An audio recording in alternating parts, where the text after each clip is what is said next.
Eu usei... Ok. Tem uma É pessoa isso aqui aí, pedindo gente. para Então, mandar um link aqui. Deixa oi, eu só mandar aqui, tá? Um minutinho. tá legal. Então, começando mais um encontro da nossa comunidade Retail Power Academy. E essa semana eu circulei para vocês aí dizendo que o Power tem a ver com Power Skills, né? Que é um conceito que não é de hoje, mas já vem sendo bastante utilizado. Então, o processo de conhecimento hoje é baseado nas hard skills, né? Que é o conhecimento é, técnico, vamos dizer, da coisa, né? Você ensina as pessoas tecnicamente a produzir alguma coisa, que é vamos dizer, a parte inicial, muitas vezes, do conhecimento, né? As soft skills ganharam bastante importância ultimamente, porque tem a ver com as lideranças, né?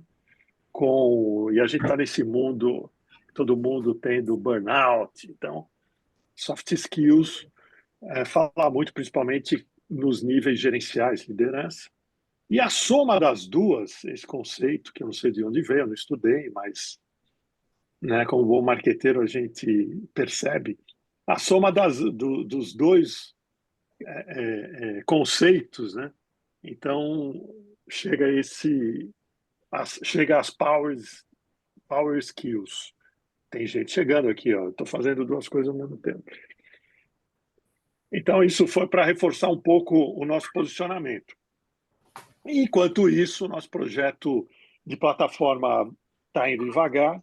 Eu queria agradecer a Carol. A Carol não está aqui agora, mas ela deu uma enriquecida também no nosso modelo. Eu já mandei lá para o Edu está ficando louco, porque cada vez que ele faz uma coisa, eu mexo e volta para trás. Mas o nosso modelo de plataforma vai sair em algum momento. Mas, enquanto isso, eu quero instigar todo mundo aí a já ir pensando em temas. Com plataforma ou sem, a gente pode lançar pelo Simpla. É importante já ter uma grade de cursos, de atividades, para a gente começar a fazer um esquenta aí no mercado e começar a entender, com esse aprendizado, que tipo de feedback a gente tem, que tipo de público a gente vai atrair. E está a Isa chegando aí também. Isa, boa noite.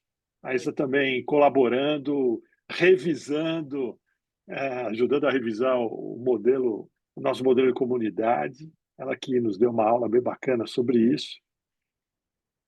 E é isso aí, estou vendo a Aline, minha colega lá da SPM de Porto Alegre, também tem temas para colocar nessa grade. Todos vocês tenho certeza que sim, né?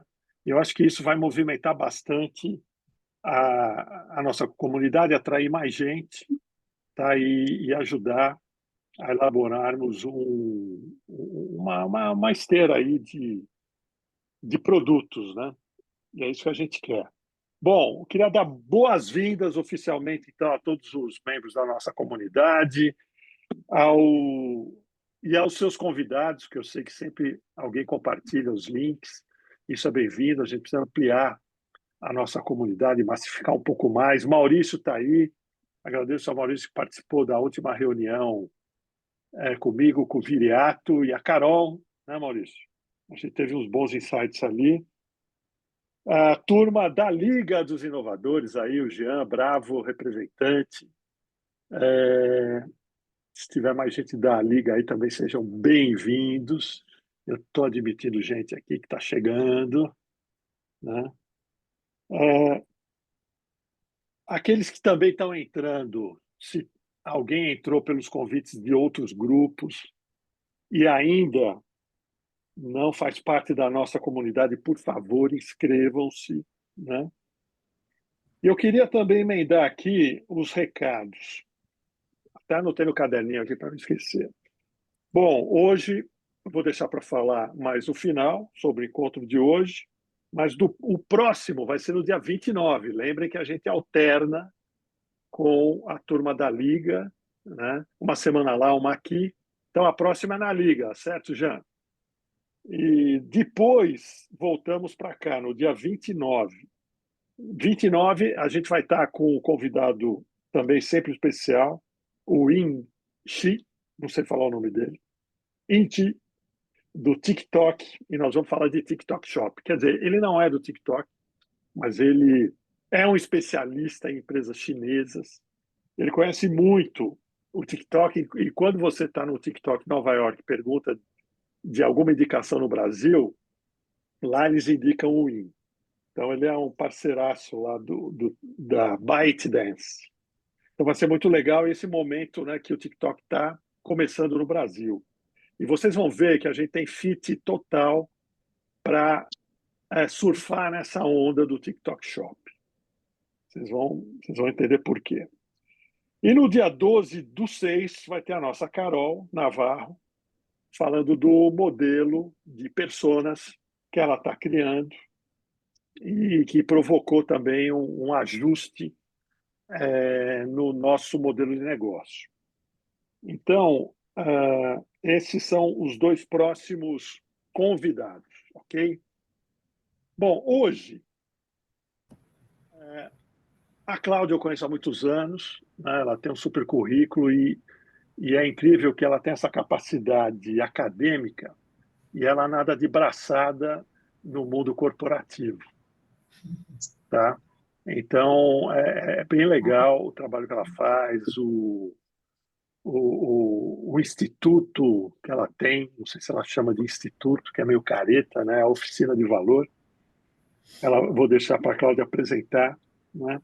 E, e esse tema, eu queria agradecer a Cláudia já por causa disso, ela comprou a ideia, é um tema que nós percebemos aqui no convívio e trabalhando a questão da inteligência artificial nos varejistas, mas não é só varejo, em geral, há uma barreira cultural a ser quebrada, né? Então, é muito mais sobre isso, e a Cláudia, como conhece profundamente, ela fez diversos projetos, ela sabe, ela já enfrentou isso várias vezes, né? Então, o varejista hoje, ele é um grande gerador de dados, né? Admitindo mais gente aqui. Ele é um grande gerador de dados primários, que lá fora eles falam de first party data, né? Os dados de primeira partida, aqui a gente fala dados primários. O que é isso? O dado de sellout, né? Quando o varejista vende, tem o ticket ali, tem o CPF e a cesta de compra do cliente. Isso vale ouro para a indústria, sempre valeu, né? A gente cansou de falar isso em sala de aula, em palestra e tal, não é de hoje, que toda a indústria conhece as suas vendas num determinado ponto de venda, numa determinada loja. Ela não conhece os produtos que acompanham os itens que ela vende, né? Por isso que ela precisa do varejista. Isso não é de hoje, isso vem de longa data, né? Muitos negócios surgiram, a gente vê a Scantec, a gente vê diversas empresas migrando esse dado, trabalhando, devolvendo uma parte, muitas vezes modesta, para o varejista e ficando com todo o benefício da estratégia do trabalho que realizam, né? Então, com a inteligência artificial, primeiro com a transformação digital, esse investimento, esse desejo por saber mais sobre dados já se justificaria. Agora vem a inteligência artificial e vem o retail media, né, que prometem transformar o varejo e acrescentar um novo modelo de negócio, ou seja, permitir ao varejista, né, ganhar dinheiro de uma forma diferente do que ele ganha hoje. Só que para isso, né, ele tem que vencer essa barreira, ele tem que aprender a lidar com os dados. Se ele continuar delegando dados a terceiro, ele vai ser mero passageiro, né? Então, o tema de hoje tem muito a ver com isso, com conscientização, né? Mas falar que, poxa, você precisa tratar dos dados, todo mundo fala, legal, mas como é que eu faço isso? Por isso que a gente trouxe a Cláudia. Legal. Ela conhece esse percurso e ela foi muito feliz no tema, no título, né, do check-out ao insight. É bem isso que acontece. Né? Do check-out sai o dado. Trabalhando esse dado, você tem um insight. E esse insight vale muito, gente. Né? E é isso que a gente quer estimular na noite de hoje e trazendo para vocês uma especialista do tamanho da Cláudia. Cláudia, obrigado. Vou passar para você. Legal. E eu queria só deixar você à disposição para definir se permite perguntas, se deixa perguntas por final, ok? Não, podem fazendo perguntas, se quiserem parar. Eu só não sei se eu vou conseguir ver a tela e me ver também, então, se ou ver vocês. Então, por favor, levantar a Tá bom, eu mãozinha, vou. ou então o Levanta a pastor me mãozinha. dá um toque aqui e eu paro para falar com cada um, tá bom? Bom, primeiro eu queria agradecer a oportunidade de estar aqui com vocês. Eu sei que é um ambiente muito especial, já estive em algumas reuniões, é um pessoal participativo, tá todo mundo procurando aí os novos rumos, né? E muitas vezes a gente convive com o que é muito básico, né? Que é a questão do dado dentro das próprias organizações. Eu acho que até por isso a AI generativa surpreendeu tanto, né? Porque, poxa, como é que alguém de fora sabe tanto, né? E eu ainda não sei nada sobre, às vezes, os dados que estão chegando ali no meu checkout. Eu vou compartilhar uma apresentação com vocês. Vamos aqui, eu vou me apresentar um pouquinho melhor nessa tela. Vamos lá. Eu estou compartilhando. Deixa eu interromper aqui, eu vou compartilhar a tela toda. Peraí. Compartilhando tela cheia. Acho que foi. Compartilhar. Ok, tá pequenininho aí para mim, mas agora vamos lá. Vocês estão vendo a minha tela? Tá você. Sim. Bom, bom, primeiro que a gente sabe, né, que o checkout, para acontecer o checkout, tem que ter um encantamento todo anterior. Coloquei essa imagem porque eu achei ela bem bonita. O checkout, ele começa um momento onde os dados propriamente ditos estão ali à disposição do varejista, né? Mas muitos dados existem antes desse checkout. A gente vai abordar essa questão do checkout à frente, até o insight, mas a gente sabe do mundo de informações que existe antes disso. Eu vou falar um pouquinho sobre mim. Eu sou a Cláudia, sou sócia fundadora da Oficina de Valor. Eu fui apresentada como professora doutora, né? Então, realmente, eu sou professora doutora, mas eu me entendo muito mais como uma aprendiz empreendedora. Então, eu sou muito empreendedora desde o meu primeiro trabalho, o empreendedorismo dentro das empresas, e depois a partir da fundação da minha empresa, que foi em 2000. Então, há muito tempo que eu estou trabalhando com esse tema, né? Então, eu tenho uma experiência de mais de 35 anos com dados. Eu comecei a minha carreira em crédito, então daí veio esse mosquitinho, né, do dado que acabou pegando e me picando, nunca mais eu consegui sair dessa doença, né? Virei uma pessoa bitolada em dados, não consigo, parece que, ter ideia se eu não olho para os dados. Trabalhei bastante para varejo, indústria, serviços. Tive e tenho clientes no varejo, tanto no B2B quanto no B2C, em bancos e indústria. As minhas principais competências nessa área é usar o dado no dia a dia do negócio. Então, eu gosto muito quando o dado fala, né, com o que está acontecendo naquele momento da organização, para desbloquear o poder da informação, porque ela muitas vezes ela está bloqueada em algum lugar dentro da empresa. Capacitar pessoas para tomada de decisão usando dados. Então, muitas vezes isso não acontece, né, no dia a dia. Integrar e automatizar, se o mesmo dado que está lá para gerar um insight pode gerar uma excelente automação. E então entendo que o dado ele vai do processo de decisão ao processo de execução. Então tudo que a gente faz tem que estar ligado ao famoso BI e aos processos de automação. E hoje com a AI e todas as facilidades que existem, a automação está aí e veio para ficar. e também aproximar as empresas dos mercados e de seus clientes, porque muitas vezes a gente percebe que a empresa não está nem entendendo muito bem seu mercado, nem os clientes que estão ali. E, no último instância, e talvez seja a mais importante aqui, que é a gestão de receitas, né? Trazer previsibilidade e olhar estrategicamente para a receita, porque eu sempre digo que quando você olha um gráfico de receitas, ele com certeza vai estar na mão de um CEO, e quando aquele gráfico ele oscila para baixo ou fora de uma previsibilidade, aí começa o que a gente chama de um projeto barata voa, né? Sai todo mundo correndo, tentando descobrir o que fazer, mas ninguém vai lá, para e tem um espaço correto para olhar os dados e entender, poxa, por que as minhas vendas estão caindo? Profissionalmente, aí eu sou produto de um recorrente, harmonioso contato com empresas, né? Então, várias empresas pelas quais eu passei. Então, mais recentemente, por exemplo, aqui a Cinemark, que nos procurou e eu achei, me surpreendi, e aí a gente fez um trabalho bem bacana, foi algo assim diferente, um pouco fora da caixa para a gente, como foi a Eletropaulo e assim outros também. Mas todos os clientes têm a ver a questão de ter muitos dados, muitos clientes e uma vontade de se relacionar de uma forma rentável com o cliente e o mercado. Bom, as empresas, elas precisam criar, capturar diferentes tipos de valor. Então, é o valor vindo dos clientes, que é o mais fácil, talvez, da gente perceber. O valor vindo do ecossistema.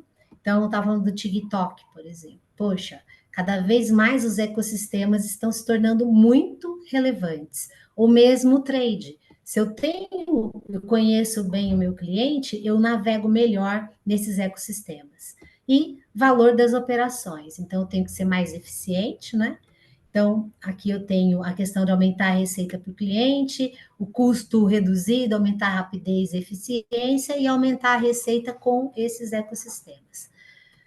Fora isso, né, para a gente lidar com o valor, a gente tem esse diagrama aqui do Kotler e Keller, que eu nunca mais esqueço, deu até o nome da minha empresa, que é Oficina de Valor, né? Que é selecionar valor, fornecer valor e comunicar valor.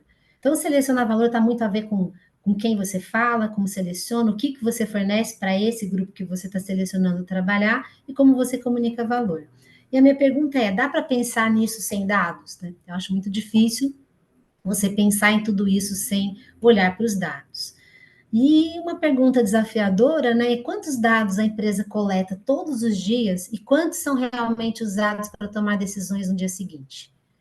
Então, todas as vezes que a gente cria modelos, então a gente trabalha muito com modelos preditivos, modelos de probabilidade, né? Que são ligados ao machine learning. A gente pergunta qual é a chance do cliente voltar a comprar nos próximos dias ou nos próximos meses, né? Para você ter essa resposta, ela precisa ser calculada diariamente. Então, diariamente você tem que saber quem vai votar, quem que não vai votar, porque essas probabilidades mudam. Então, ontem eu tinha um cliente perdido que agora entrou na loja. Eu tenho que saber isso hoje, né? Então, de que forma isso interfere Queria em minha escrever um decisão? texto sobre o valor. Oi? Desculpa. Tem alguém falou alguma coisa? Eu escutei aqui, não sei se é uma pergunta, mas eu É, não vi de onde veio, não. Mas sim. vamos lá, vamos seguir. Vamos lá. Então, muitos dados são coletados todos os dias. Eu acho que as empresas cada vez coletam mais dados, não necessariamente de uma forma organizada, mas eles não estão lá dispostos, né? Então, essas dores, elas estão presentes, pelo menos que eu vejo dos 35 anos de trabalho, desde sempre, não é uma coisa atual. Mas aqui eu trouxe uma pesquisa que é de fevereiro de 2023, já tem de 2024, mas o que a gente percebe? Que os varejistas coletam muitos dados sobre os consumidores, no entanto, a habilidade de dar sentido a esses dados continua sendo um desafio. E os dados não podem ser analisados rapidamente, né? Então, é difícil derivar as próximas melhores ações a partir do que é coletado. E, acima de tudo, é difícil verificar se os dados estão corretos. E esses principais desafios operacionais tornam tudo mais difícil.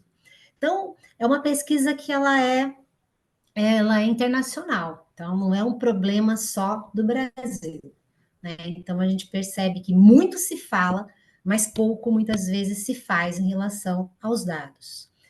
E o que eu percebo assim na minha realidade é que trabalhar com dado é uma abordagem de negócio, né? Então as pessoas que estão lidando com isso, o executivo que está lidando com isso, ele tem que entender que isso é uma abordagem dele. Então, para nós, é muito mais fácil trabalhar quando a pessoa já tem essa consciência.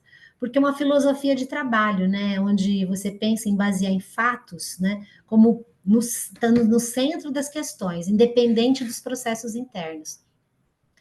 Não é uma coisa tão voltada só para silos, né? Mas voltada para entender aquele negócio dentro da organização e responder questões que realmente pegam no dia a dia.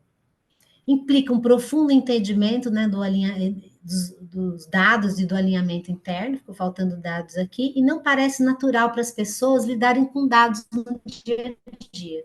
Então, na minha realidade, o que eu vejo nesses 35 anos, as pessoas ainda não estão preparadas para lidar com dados, na grande maioria. Apesar de eu Ô, Cláudio, sempre trabalhar. Oi, pode falar. deixa eu fazer a primeira interrupção, então. Quando você fala uma abordagem Sim, de negócio, né? Você, então, lida com executivos que sabem ganhar sim. dinheiro com dados, eles sabem que aquilo é parte do resultado da empresa dele, é isso? Sabe que é resultado, parte do resultado da empresa dele, e ele sabe que se Legal. ele trabalhar com fatos, ele vai tomar melhores decisões. Agora, Perfeito. entre um executivo decidir fazer isso e conseguir fazer, ele tem que lidar com estratégia, processos, pessoas, cultura, tecnologia. Cultura, cultura. Isso. E, e dados, né? Então, e dados, ele é como se fosse a cola entre tudo isso. E essa cola não necessariamente ela está bem, né, delineada dentro das organizações. Então, é, é um processo muito complexo, é um processo que, para funcionar, não adianta só o presidente, o diretor, uma grandíssima, grande consultoria ir lá resolver, falar coisas maravilhosas, fazer uma segmentação perfeita. É preciso que todas as pessoas envolvidas no processo entendam aquilo como uma ferramenta e, na hora do desespero, não saiam correndo para a ação sem olhar para o dado.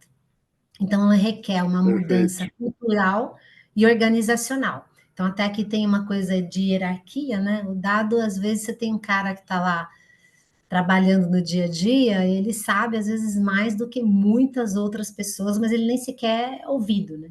Então, essa mudança cultural organizacional faz com que você também dê voz para aquelas pessoas que estão ali no dia a dia, levantando, olhando as informações. Aí você conhece um cara de tecnologia, ele fala: Ah, eu já cansei de ver isso, tal.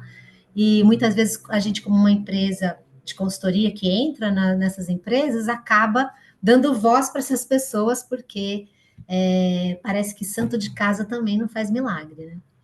Então, essa mudança cultural é importante. Muitas pessoas de dentro da organização sabem muito também, mas às vezes não falam porque não são ouvidas. Ô, Cláudia, você tem rapidamente assim algum Hum, exemplo, algum que você lembre de ter passado, onde houve um processo bem sucedido de mudança cultural em relação a isso, né? A olha, uma gestão orientada a dados.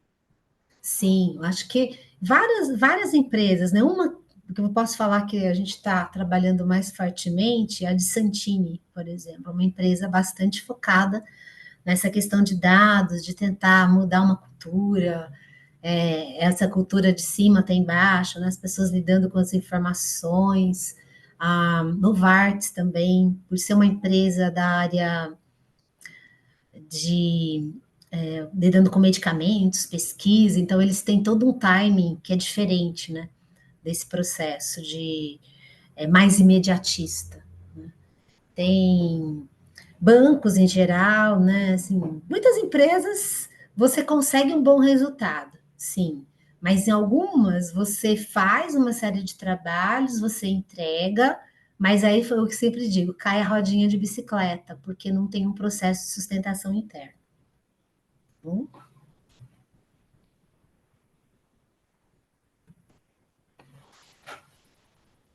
aqui tem uma outra pesquisa que a gente levantou, que ela é de 2022, que fala assim: quais são os 3 usos mais importantes para análise de dados em sua empresa? Primeiro, identificar tendências que impactam nos objetivos futuros. Então, a pessoa olha o futuro, mas não está nem olhando o presente no dia a dia. Monitoramento e otimização de nossas operações. Colocar as informações acionáveis na mão de nossos operadores. Descobrir novas oportunidades de mercado para obter vantagem. Otimizar processos operacionais. Aí, quando você olha, gerir nossos relacionamentos com os consumidores, isso em 22, só 29%.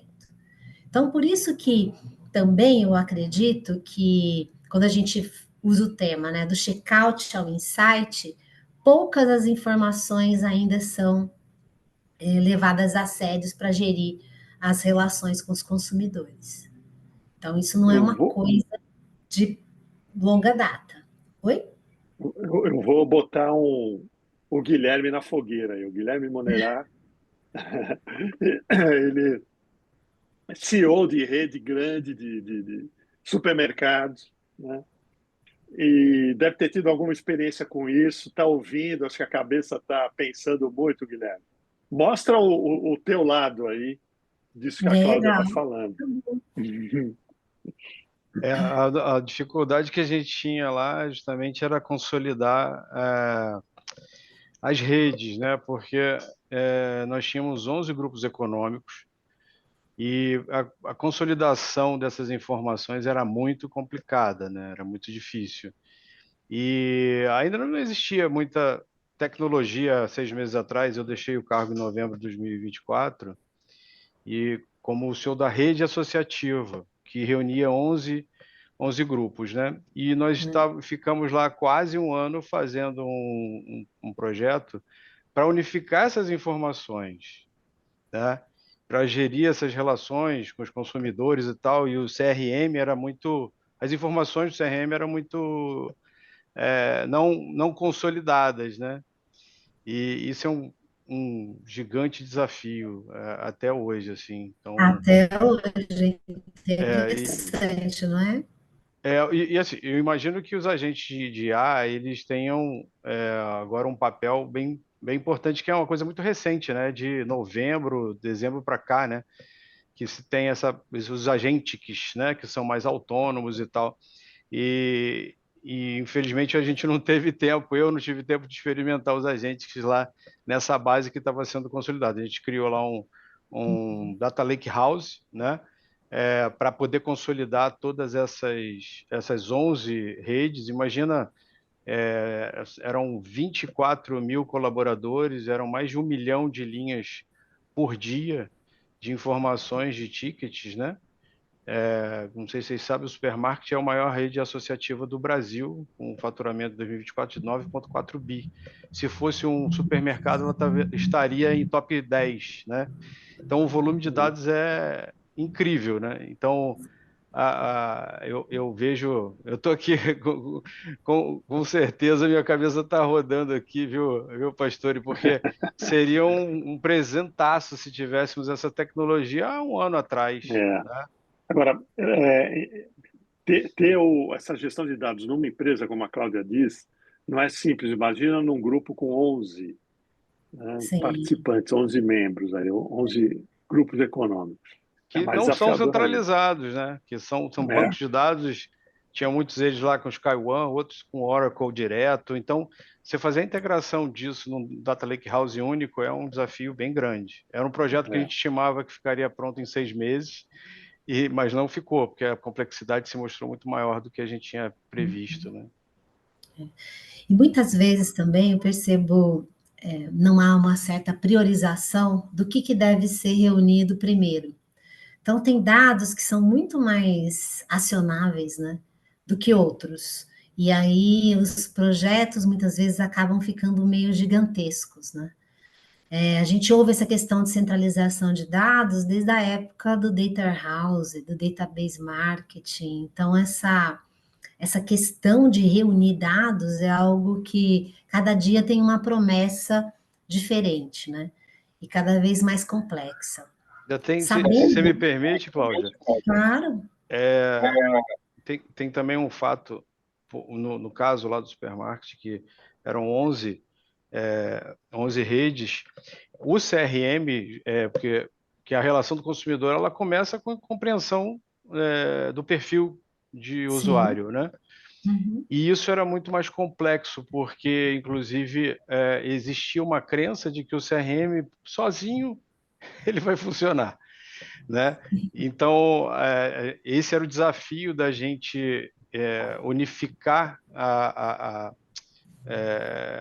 gestão, né? Unificar o olhar com relação a isso, para que tivessem pessoas dedicadas ao CRM. Então, algumas redes entendiam isso mais rápido, e a gente estava no processo, estava na implantação desse CRM, e aí os que entendiam mais rápido tinham benefícios, né, muito mais rápido, que você tinha uma pessoa, duas pessoas, um pequeno time Uhum. focado no CRM.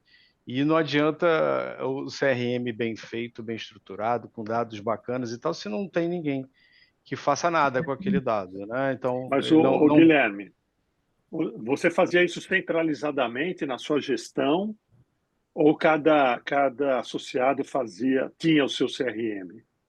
Nós tínhamos um CRM único que Pô, que beleza, precisávamos, cara. tínhamos um CRM único que utilizávamos os dados que são, porque o que acontece com uma rede associativa, né? São 80% do que era comercializado era negociado centralizado, né? Para a gente ganhar, né, a força ali de negociações e tal. E tínhamos 20% que os abastecimentos eram locais, FLV, né, por exemplo, né, uma coisa que é complicada de você centralizar e tal. Mas, além do que estava promocionado e a gente garantiu o mesmo preço, o preço nas 144 lojas, nos 30 municípios do estado do Rio, o CRM atuava muito bem.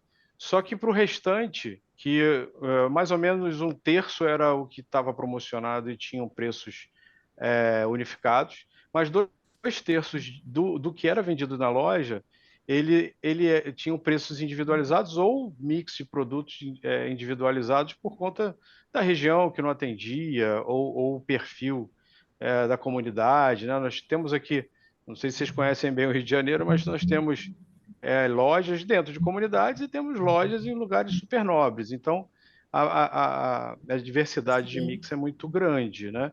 Então, por isso, a gente tinha uma parte Uhum. centralizada do CRM, que todo mundo tinha o mesmo CRM, mas a utilização de 2/3 da força de venda precisava estar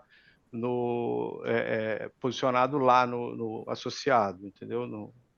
Então, por isso que eu precisava ter realmente um time olhando isso, né? Porque um terço a gente olhava, mas e os 2/3? Então, não tem milagre se você não pegar o dado e trabalhar e analisá-lo e dar andamento ao que o dado te mostra, né?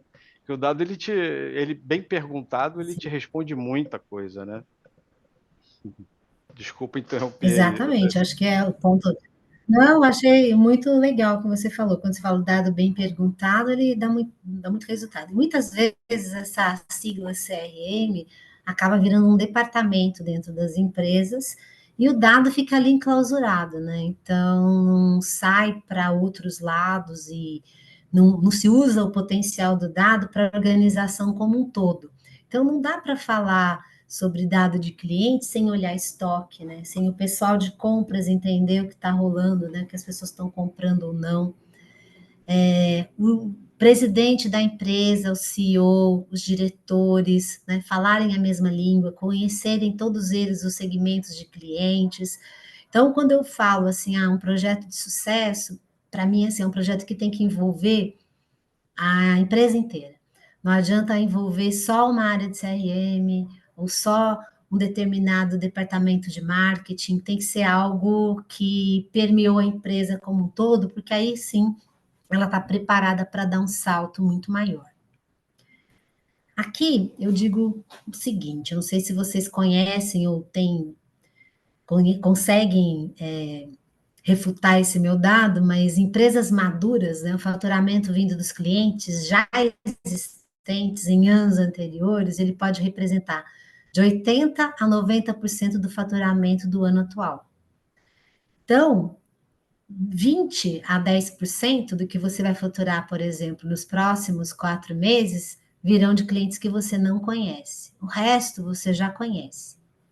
Então, como não usar os dados destes clientes?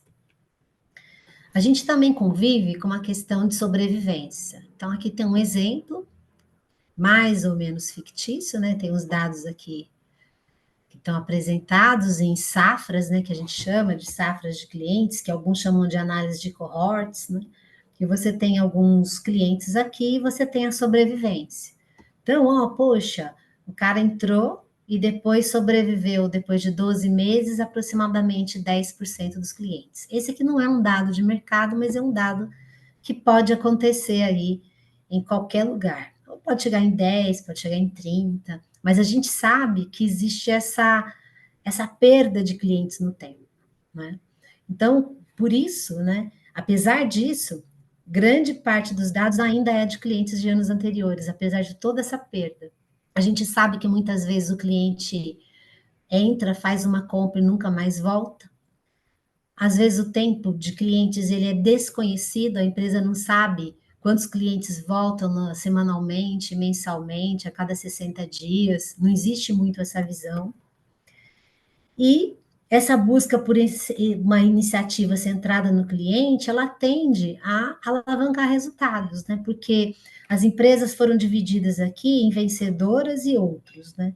As empresas vencedoras, elas têm a estratégia, né? Essa foco no cliente como uma estratégia empresarial. As que estão aqui como uma estratégia de atendimento, né? É 41% só, 47% são as outras aqui. Foco no cliente se aplica apenas nas iniciativas de marketing, 12%, e não estão buscando iniciativas. Eu acho que essa pesquisa aqui, se fosse feita no Brasil, essa questão da nossa estratégia de foco no cliente se aplica apenas às iniciativas de marketing, eu acho que seria muito maior. Eu não sei o que vocês acham. Ou, no máximo, né, para atendimento. Olhar o cliente como estratégia, são poucas as empresas. Nós temos sempre os grandes exemplos que se despontam, né, no mercado varejista, estão nas revistas e tal, mas no geral, no varejo, a gente não percebe esse foco no cliente como estratégia, e isso faz com que os dados sejam muito pouco utilizados ou valorizados. Não sei se vocês concordam com Exatamente. essa visão. Não, eu concordo, Cláudia. E se você partir para o varejo alimentar, que é, aliás, o Marcos, né, Marcos? Você soltou um carrossel aí mostrando os dados participação gigantesca, né, do varejo alimentar no PIB, o número de lojas, etc. E tal. Então, Exatamente. o segmento que mais cresce, que é o atacarejo, ele tem foco em preço, né? E ele não está nem aí para isso que a Cláudia. Se recortar, Cláudia, o atacarejo, eu acho que nem os 7%, viu? A gente atinge. Sim, Ô, Ricardo, essa é a minha visão. Oi? Pois não. quero até contribuir, né? Acho que você Quem também está é falando? conhecedor. É o Luciano Lopes. Oi, Luciano. Agora estou te vendo. Mas tem um case bem interessante do nosso varejo, e eu acho que você é conhecedor disso, mas a Leroy Merlin é uma empresa que tem uma estratégia muito focada em cliente, assim. É bem interessante. Pra você ter uma ideia, as gôndolas são montadas conforme a pesquisa que é feita junto aos clientes. Então, a sequência dos produtos. Então, assim, um cliente vai comprar um piso, tá? Ele vem comprar como? Ele vem comprar pela cor, pelo tamanho, pelo uso. Então, baseado nessa pesquisa, eles montam todas as gôndolas, todos os layouts da loja, para você ter uma ideia. Então, o Mas, cliente realmente é a Luciano, estratégia centrada no negócio. Luciano, fala de que Leroy você está se referindo. De qual? Não, eu estou falando da Leroy como qual um todo. BU? Tá. Ah, não, sim. Não, aqui a gente tem esse trabalho, sim. Mudou bastante, mas é da cultura da empresa. Mas fala para a turma aí de onde você está falando agora. Eu estou de Campo Grande, Mato Grosso do Sul. Ah, tá legal. Terra do agro. Não, tá bom. Você trouxe um bom exemplo. A Leroy é ponto fora da curva de várias maneiras. E eu não estou atualizado, já tem um tempo que eu não falo com o pessoal lá. Mas eles sempre tiveram à frente, isso é verdade. Então foi bom você ter trazido esse exemplo.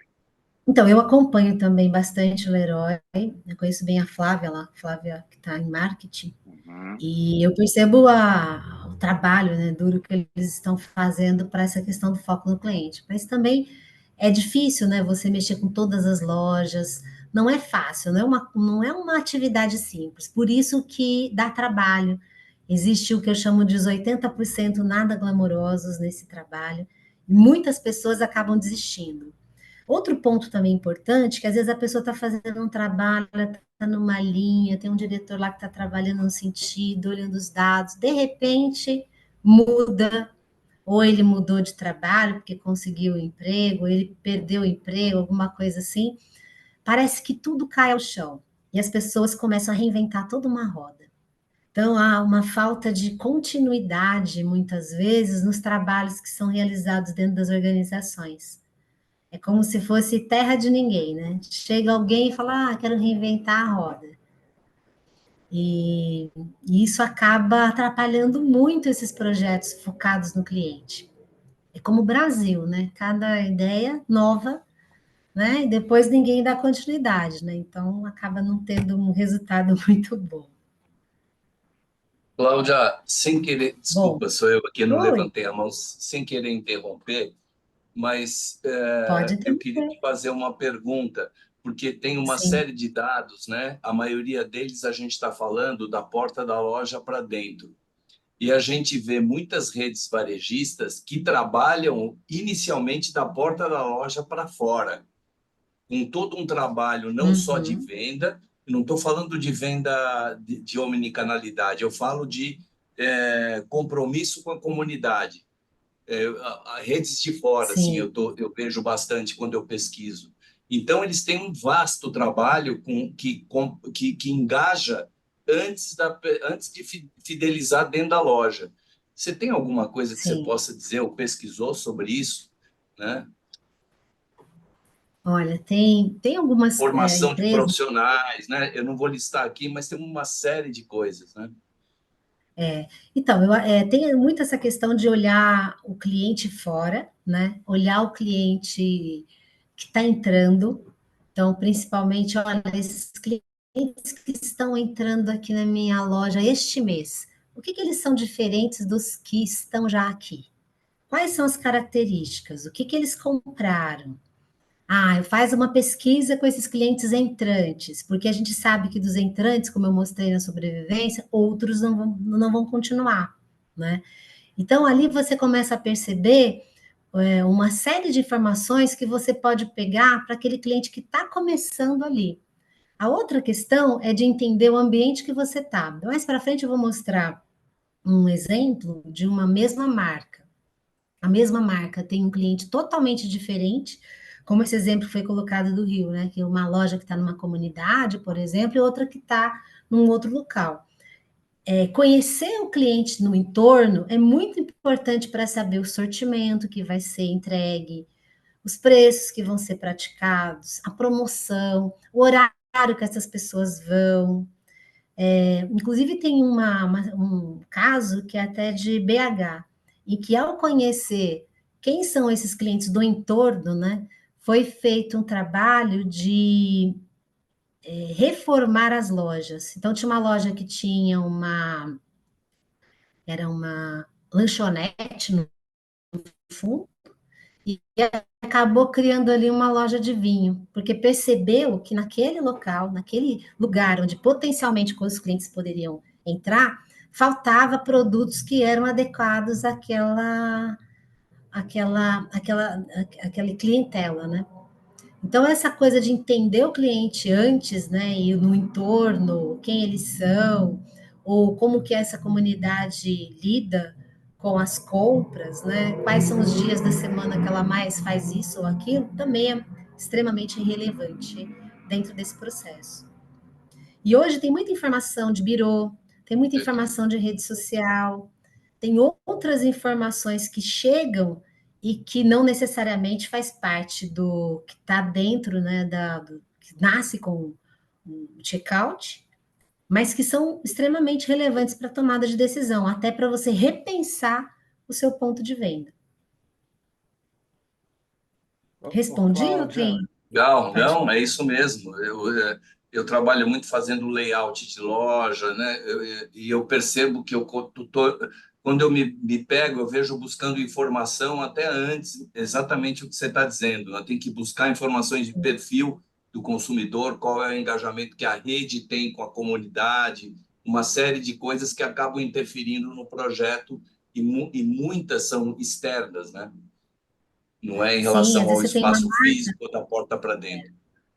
Você tem uma marca, às vezes, que se posiciona mais como baixa renda ou média renda e vai para um lugar que você tem ali um público mais elitizado. E aí, apesar de ter um público elitizado indo ali, o resultado dela está pior, porque ela não tem produto para oferecer. E ela perde essa oportunidade porque ela nem mal sabe que ela está posicionada num local diferenciado, por incrível que pareça, em 2025. Alguém ia falar alguma coisa? Cláudia Legário, tudo bom? Tudo. Cláudia, o que você está falando faz sentido, sim, né? Mas eu trabalho com isso, com o uso da informação no varejo, e mesmo Sim. com algumas redes já trabalhando, assim, já começando a conhecer a loja, o entorno, passando por georreferenciamento, cruzando com CRM, que alguns já começam a ter uma base de CRM. Mas eu acho que generalizando aqui bastante, com todos os riscos das generalizações, o desafio que nós temos no varejo é que o primeiro, né? Ali vai aparecer no teu slide aqui, marketing. Marketing no varejo, para muitos, é fazer tabloide, fazer folheto. Né? Sim. Não é algo mais amplo. Se a gente só pegar o conceito. Depois tem um achismo de assim, eu conheço o meu cliente. Né? Exatamente. Então ele acha Eu que sei. conhece, é o achismo, ele acha. E teve Sim. coisas que funcionaram até agora, né, para ele. Ele ganhou dinheiro, o dinheiro chegou, Uhum. o resultado chegou. Claro que agora eu entendo que é um momento muito oportuno, porque esse dinheiro já está mais difícil para chegar. Então, por Uhum. exemplo, eu estou muito envolvido com farma, e se eu pego de janeiro a abril, estou envolvido com marca própria em farma e tal. Muitos deles, a maioria deles de um grupo que eu estou envolvido, os meses de janeiro, fevereiro, março e abril não alcançou meta. Então você começa a olhar para outras coisas. Então, por exemplo, tem um Sim. varejo que atuando, a gente georreferenciou cada loja, olhou o potencial de cada loja, e aí onde a gente foi ver onde tinha uma clínica de dermo, né, a gente conseguiu trabalhar a categoria melhor de dermo, maternidade foi trabalhar a maternidade, olhou para o entorno. Mas, no geral, eu sempre provoco o varejista assim, o que você quer ser para quem? Porque o varejo está começando a Uhum. descobrir o que seria o branding, né? Porque senão ele olha para os Sim. dados e não sabe nem o que fazer, Exatamente. né? Aquilo que eu coloquei no comecinho, né? O selecionar valor, né? Para quem que eu Ele vou não... oferecer o valor que eu tenho aqui?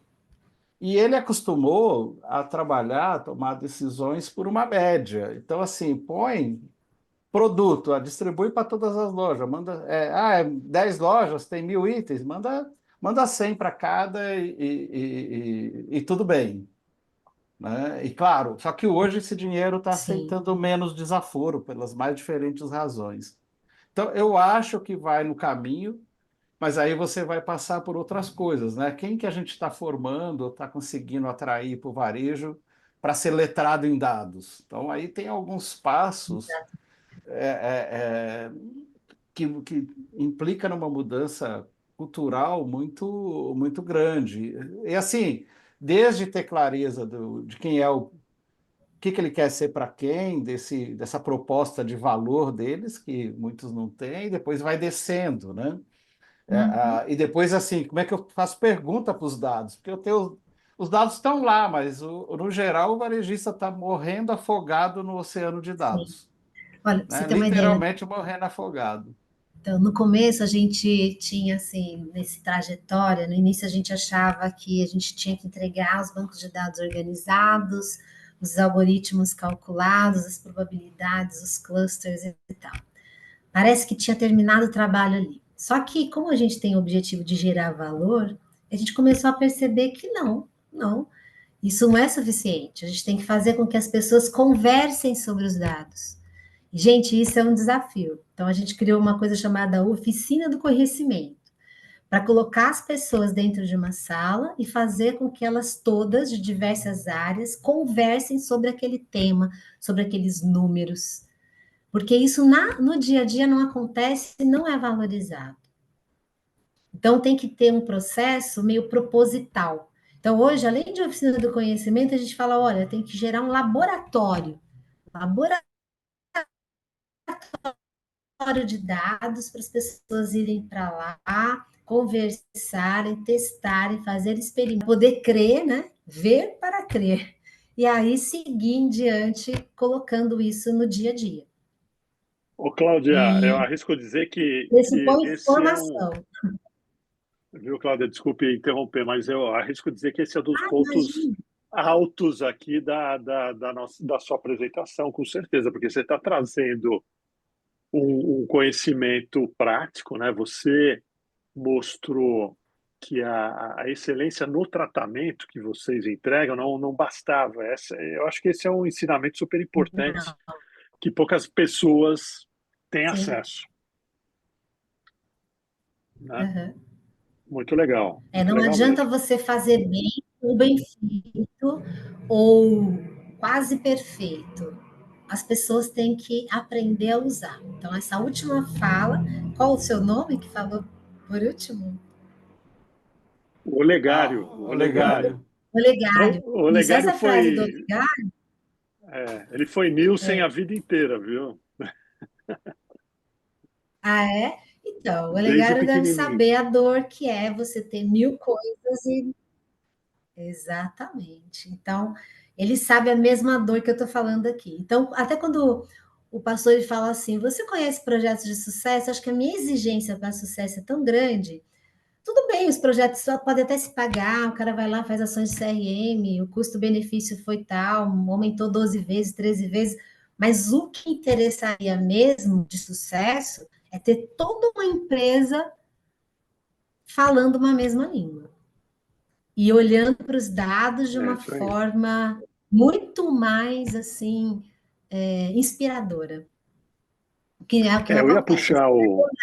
E às vezes os diretores delegam tudo, delargam tudo e não se apropriam dessa coisa que é tão legal. E muitas vezes as Eu ia pessoas puxar. passam pouco tempo nas Cláudia, organizações. mas Pode isso falar, é, desculpa, gente. não, mas isso é muito curioso, porque eu tenho uns 2 anos com uma empresa que eu fui estruturar a área eles chamam de área de inteligência, estruturamos desde desenvolvimento de BI, eu estava com muito foco nos negociadores, desde fazer simulação de negociação baseada em dados, integrar informação externa e interna, foco lá no desempenho de marcas, não está nem falando de cliente, longe disso ainda. Mas a partir do momento que aquela pessoa, e hoje conversando com o empresário, foi a fala dele, Olegário, nós estamos aqui com 2 pessoas na área de compras, tem 40 anos que a gente precisa trocar, né? Por várias razões. Mas o trocar, porque assim, tem pessoas que vai conseguir se formar e acompanhar, outras não vão, né? Mas eu lembro de um caso que passei que a pessoa com muito tempo de casa, imagina, o empresário estava pagando para estruturar os dados, desenvolver as pessoas, fizemos uma série de coisas, mas alguém foi lá e falou assim: ah, não, isso aqui é chato, eu tenho que fazer isso, tenho que resolver aquilo. Ele falou: ah, não usa informação, não. E eu tive que voltar e falar com ele, falar: você está me pagando, então para quê, né? Porque você está orientando o pessoal a não usar, está tornando, não faz sentido continuar. Ele falou: não, eu não sei o quê. Aí teve que rever, mas está tão ali no dia a dia do tô ocupado, tô apagando incêndio, que Essa é difícil cultura. entrar na cultura, né? A Exatamente. barreira É cultural é difícil. bem essa. É Era, bem é isso mesmo. bem... O Ricardo, é Paulo aqui, posso comentar um pouco? Eu Pode. tive. Oi, Paulo.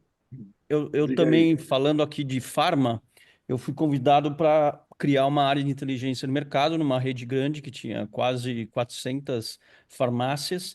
E o maior desafio de formar uma área de inteligência no mercado foi exatamente isso que o Legário começou a comentar, que são uma galera antiga que estava acostumada a fazer suas planilhas ou usar um sistema, um RP interno, discutia o tempo inteiro sobre as informações novas que a gente estava trazendo através de BI, etc., fazendo análises bem detalhadas. Para você ter uma ideia, o VP de comercial tinha um dado, o VP de compras tinha outro dado, o dono da empresa tinha um terceiro dado. A gente demorou meses para conseguir definir primeiro qual é o dado correto da empresa, né?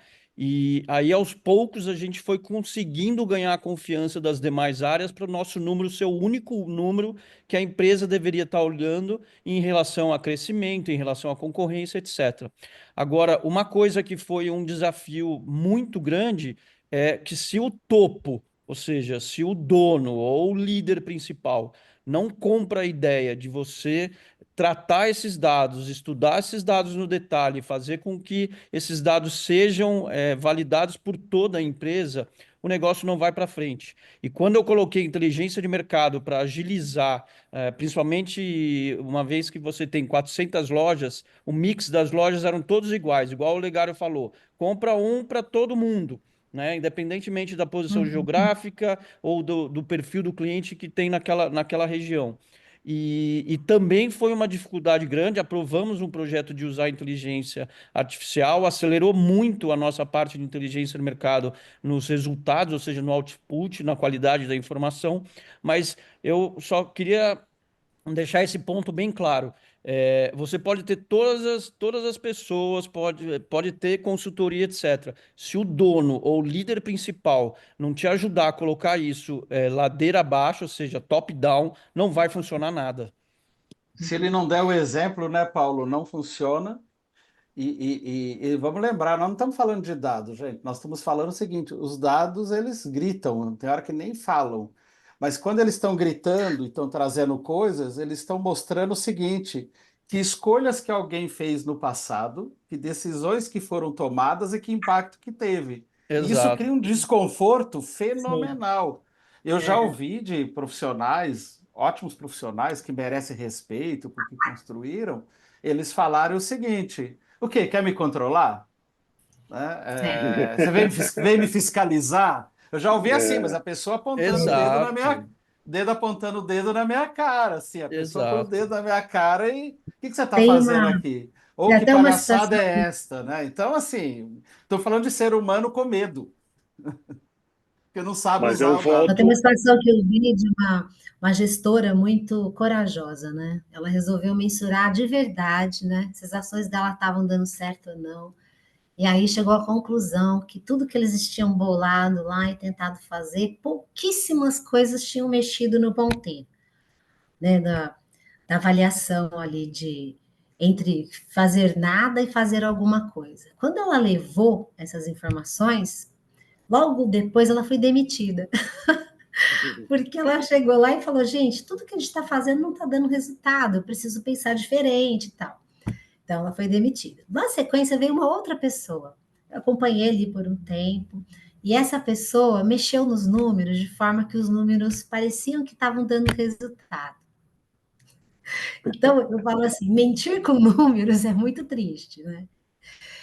E às vezes as pessoas também fazem isso, usam os números para comprovar coisas que eles estão fazendo, porque tem um compromisso temporário de ficar naquele lugar, está mais preocupado em mostrar que é um grande talento no mercado, mais que necessariamente trazer um resultado efetivo para a organização.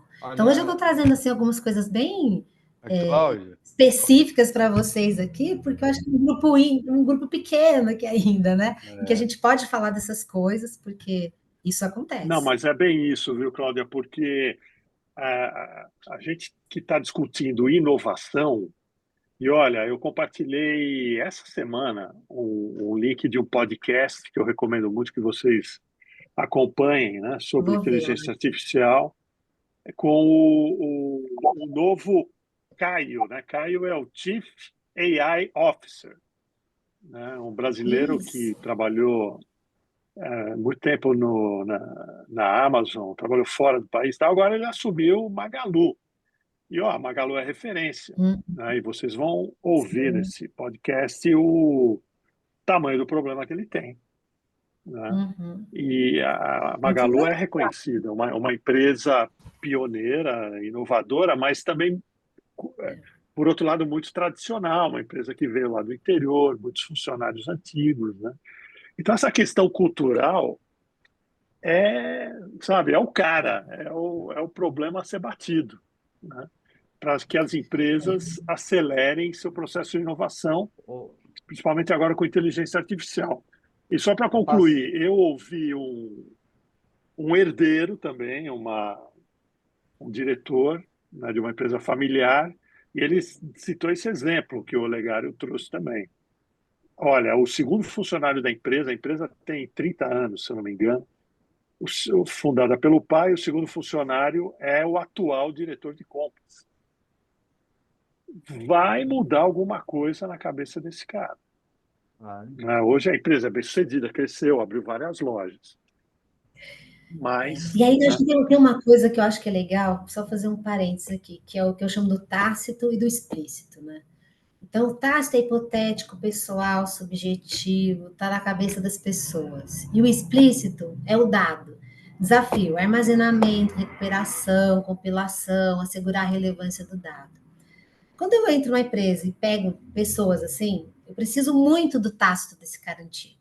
Então, ele precisa muito ajudar. Porque na cabeça dele tem muita coisa importante que precisa ser revelada, né? Então, essas pessoas têm que estar dentro desses projetos. E elas têm que olhar para o dado e elas são validadoras muitas vezes.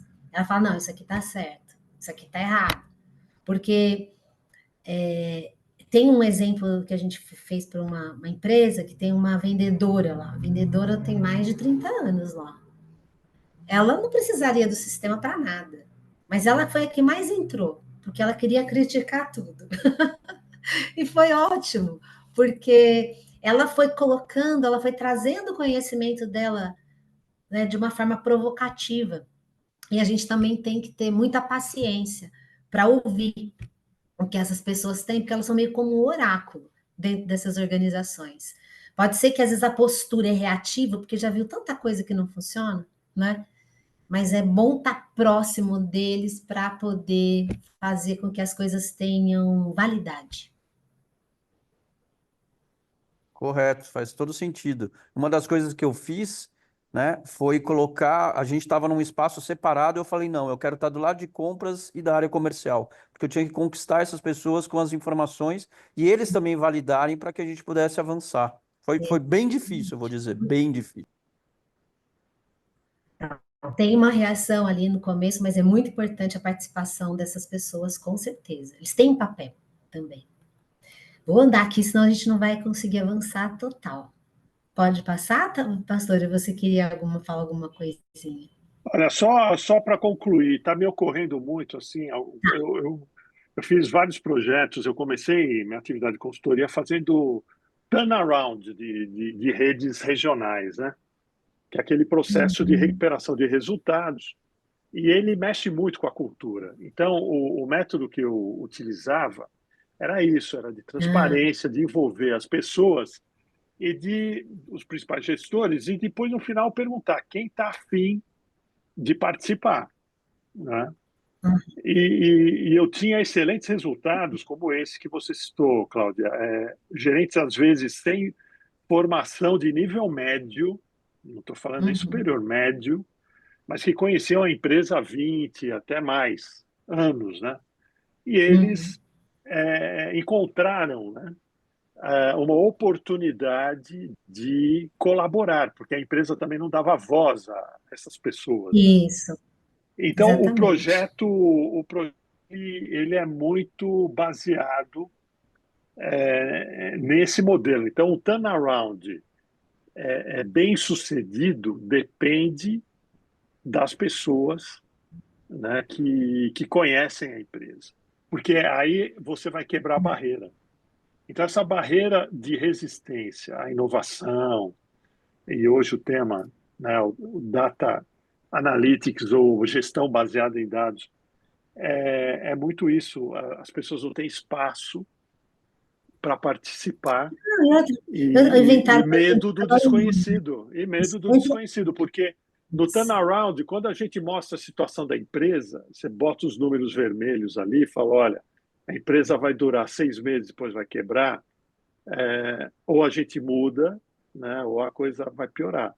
Então, dá um choque de realidade, começa a agir com transparência, começa a trazer todo mundo, né, para os resultados. Olha, tá bom, não tá bom, melhorou, não melhorou, a coisa anda. E tem uns nomes que assustam às vezes as galeras aí, né? Você fala, tem aqui esse cientista de dados. O cara fala, meu Deus, né? O que será isso? Então, eu acho que às vezes esse excesso de nomenclaturas bonitas e lindas, né, tira o foco do negócio também.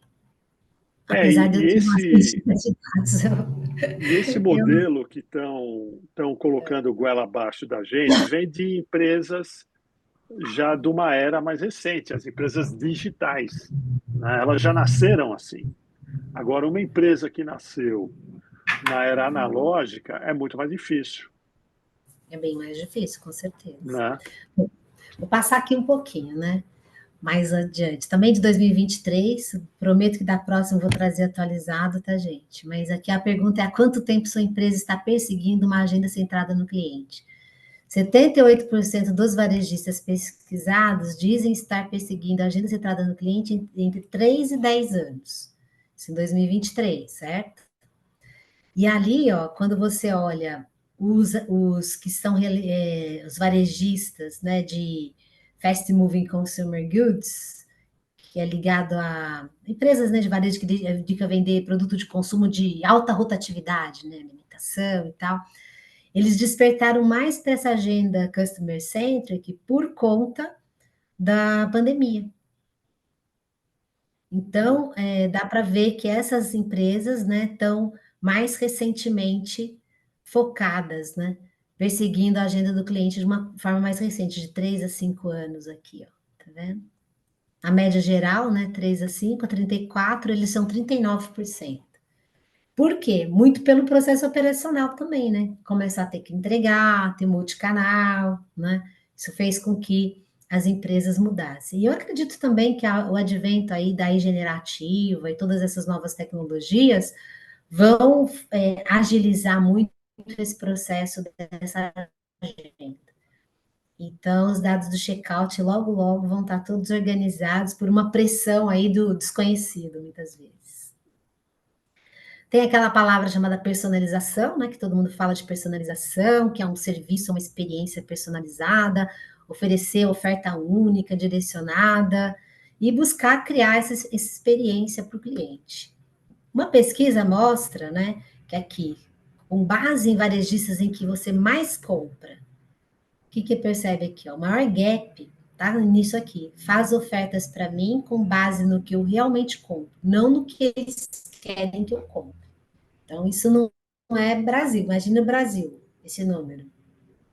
Qual que é o gap, né, que a gente tem? Então, 86% acha que é importante, né, dos consumidores, acha que é importante ter ofertas focadas, mas não que eles recebam, né? Porque os varejistas onde eles mais compram, só 37% fazem isso muito bem. E a gente ouve toda hora todo mundo falando que, nossa, faz lá a personalização e tal. Não necessariamente isso está acontecendo. E também tem uma diferença entre personalização e relevância, né? Então, a personalização e a relevância, elas são conceitos aí relacionados. Essa relevância, ela está mais relacionada à adequação e importância da mensagem para a pessoa. E a relevância também pode ser alcançada por meio de outras formas, por exemplo, alguma coisa mais ampla, como vocês falaram, ao entender lá o entorno daquela loja, né, mudou-se o sortimento, então você tem uma segmentação mais ampla que também ajuda a empresa a ter um pouquinho mais de relevância. Então, aqui um exemplo, né, que é um consumidor cada vez mais exigente, né, isso aqui foi no LinkedIn mesmo, gente.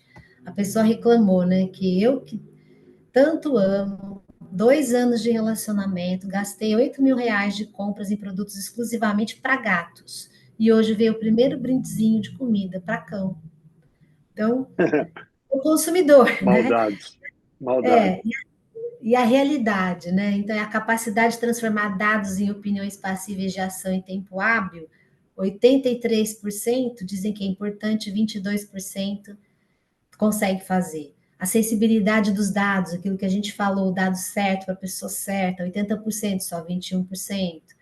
E capacidade de acessar e usar os dados disponíveis nessas atividades do cliente, 73% a 18%. Então, aqui dá para ver. Ele foi personalizar, mas chegou lá, fez tudo errado, entendeu? Então, isso aqui é da Harvard 2018, mas apesar de ser 2018, gente, eu acho que isso aqui acontece todo dia. Então, por isso que eu trouxe esse exemplo para vocês. E quais são os inibidores, né, para gerar essa proposta com foco no cliente? É muito difícil provar que aquele investimento que ele fez produziu algum resultado. Então, às vezes as pessoas ficam falando, ai, quanto que trouxe de aumento? Algumas empresas até mentem. Ah, duplicamos o resultado. Ou então mediu coisas de uma forma muito incipiente, fala que dobrou e tal. Mas realmente é muito difícil provar que as ações dão resultado. Recursos, né? Falta de equipe interna. Tecnologia é difícil e o custo é alto. Então é proibitivo muitas vezes. Vai contratar um bom desenvolvedor, um cara de tecnologia, é caro. Experiência digital, né? Muitos falam, não vou arriscar nisso, não quero arriscar. Então, apesar de ser parte da marca, né? O digital, a pessoa tem medo de arriscar no digital. Falta de visão da liderança e a cultura avessa ao risco, porque muitas vezes pressupõe risco num processo desse. O custo, então há pouco investimento de capital disponível, ROI, né? Caso de negócio difícil de construir e provar. E temos outro projeto na fila, temos outra coisa para fazer, aí 17%. Então aqui são os winners e aqui são os outros, né? Então os outros aqui, ó, o ROI difícil de provar, experiência digital, medo de arriscar, né? São coisas que aparecem com mais prevalência aqui. Então, voltando ao básico aqui, né? Quando a gente fala de dado, né? Eu gosto muito de falar no dado para gerar decisão, para gerar ação. Esse quadrinho aqui que foi feito para a Gartner em 2013, eu imprimi esse negócio e nunca mais parei de olhar. Ele fala coisas bem interessantes aqui, né? Então, uma análise, ela pode ser descritiva, diagnóstica, preditiva ou prescritiva. Aqui você vai fazer no descritiva. Entre a descritiva e a decisão, tem esse verdinho aqui, ó. Muita interferência humana. Então, às vezes as pessoas estão só na análise descritiva, nos gráficos que estão lá mostrando. Eu vou até mostrar alguns exemplos para vocês aqui. Diagnóstica, né? Por que aconteceu? Tem que ter um pouquinho aqui de automação, mas tem muita interferência humana. Ah, por que aconteceu? Ah, por isso, porque cada um consegue contar uma história, né? E eu falo que o cérebro da cabeça ele foi feito para inventar. E o cérebro da cabeça, né? O cérebro da cabeça, porque eu falo que tem o cérebro dos dedos também, tá? Porque o cérebro da cabeça, ele tem uma ideia vaga, às vezes, das coisas e é cheio de vieses cognitivos. Então, as pessoas... A cabeça da gente é igual o ChatGPT lá, ele está preparado para responder. Não necessariamente é verdade aquilo que ele está falando. Então, essa interferência humana, ela, quanto menos tiver, entre aspas, não estou dizendo que a decisão é humana, mas se você tiver entre uma análise, uma decisão e uma ação, muita interferência humana, a coisa não é boa. Preditiva. O que pode acontecer? Aí você já começa a melhorar um pouquinho, você começa já a ter um algoritmo de machine learning aqui, você começa a ter um trabalho muito mais de análise de dados. E prescritivo, o que eu devo fazer? Então, suporte à decisão e automação. Então, quando você chega nessa exemplo aqui, você já analisou de forma descritiva, já fez diagnóstico, já fez preventivo, já automatizou. Então, você já tem decisões automáticas. Eu, por exemplo, tive minha origem na área de crédito. Então, os motores de crédito são para decisão se vão aprovar ou não o cliente. Lá no começo, tinha que provar para as pessoas que o modelo funcionava. Porque era tudo manual, né? Então, esse é um bom exemplo, né? Que o suporte à decisão já é um score. ou o churn, né, o modelo de churn, de segmentação, né? E a automação para decisão, hoje o que a gente percebe? Você tem uma análise prescritiva, você tem dados e tal, e você tem um software as a service, por exemplo, né? As empresas de SaaS. Aí você vai todo aquele caminhão de gente para pegar aquele caminhão de dados para ir para uma ação. Então, isso tudo também tende a ser automatizado, né? E a ideia é que o SaaS, como a gente conhece hoje, ele vai cair em declínio. Ninguém mais aguenta ficar preenchendo lacunas, né, de uma estrutura, de um software, né, que é rígido. Hoje eu acho que a gente está muito próximo, né, de ter uma nova vida além do SaaS. Então, as empresas de SaaS provavelmente estão se reinventando aí nesse momento. Não sei se vocês compreendem o que eu estou querendo colocar aqui, né? Essa é uma resposta para o Maurício, que está quietinho até agora, não falou nada. Maurício de Paula. Diga aí, Maurício. Eu vou seguir quietinho, professor. Então, vamos lá. Bom, trabalhar do dado à ação, né? Então, aqui você tem o valor para o negócio e a complexidade. Então, lógico que quanto mais você está falando aqui de automação, mais complexidade tem. Então, aqui você está com a ideia de informar, aqui você quer analisar, aqui você quer prever, aqui você quer agir. O descritivo, né? O que aconteceu, né? Qual o faturamento mês a mês? Né? Então, é uma pergunta. Depois, o diagnóstico. Por que isso aconteceu? O que vai acontecer? Qual a probabilidade? O que vamos fazer? Com qual cliente eu devo falar? Gente, isso tem que ser automático. Eu tenho que saber, a partir dos meus dados, quem é que vai receber o quê e por quê. Depois, eu analiso. Pô, isso aqui precisa mudar, isso não é assim. Né? Erramos aqui. O modelo não está bom aqui. Mas tudo isso hoje já é passível de automação. Para que canal eu vou enviar? Como eu automatizo? Isso hoje, raramente as empresas estão preocupadas com isso. Aqui um exemplo, né, só de perfil de clientes, mostrando duas lojas, né, de uma mesma marca, a loja A e a loja B. Então, enquanto a loja A, né, que tem uma segmentação baseada em sociodemografia, simplesmente. Então, aqui tem estabilidade, quero estabilidade, priorizo o básico. Então, aqui são ciclos de vida, né? Jovens buscando liberdade, formando família, consolidando família, envelhecendo. Então, essa rede aqui tem, nessa loja, 47% do consolidando família. E aqui, ó, muitos deles não têm estabilidade, que é um segmento mais rico. A outra loja da mesma rede tem 44% aqui, mas 28% no priorizo básico, no lutador, 22%. Então, mostra que no mesmo lugar, o perfil pode ser completamente diferente. Aí, quando a gente fala do descritivo, essa é uma curva terrível de faturamento, né? Mas que 2021 e 2022, essa loja cresceu aqui, né? De 100 para 106, cresceu 6 milhões. Aqui uma outra que decaiu. Então, essas informações aqui descritivas, elas dão estresse às pessoas, né? Então, quando a gente olha esse desce e sobe aqui, né? O que a gente faz com essa informação? Primeiro mostra ali uma incerteza, alguma coisa relacionada ao passado que não está muito bom, e cada um sai, quando olha isso, cada um sai correndo para fazer alguma coisa, tá? Principalmente se a venda está caindo. Aqui, quando a gente fala do diagnóstico, né? Por qual motivo o faturamento cresceu? Tudo bem, o faturamento cresceu 6,6 milhões. Mas por quê? Ganhei 12 milhões porque eu tive um crescimento na base, perdi 17 milhões e 700 porque eu não ativei. E aí você vem, quantidade de compras continua mais ou menos a mesma coisa, categorias que ele coloca na sacola, e o valor, tive que aumentar preço. A combinação disso me deu 6 milhões. O outro por qual motivo cresceu, né? Na verdade, não cresceu, nesse aqui perdeu 9 milhões. Grande parte do que ele perdeu, não foi brincadeira, foi o processo de ativação. Se ele tivesse trabalhado melhor a ativação, não teria perdido os 93 milhões que ele perdeu nessa loja aqui. O que vai acontecer, né? O que vai acontecer, legal, por quê?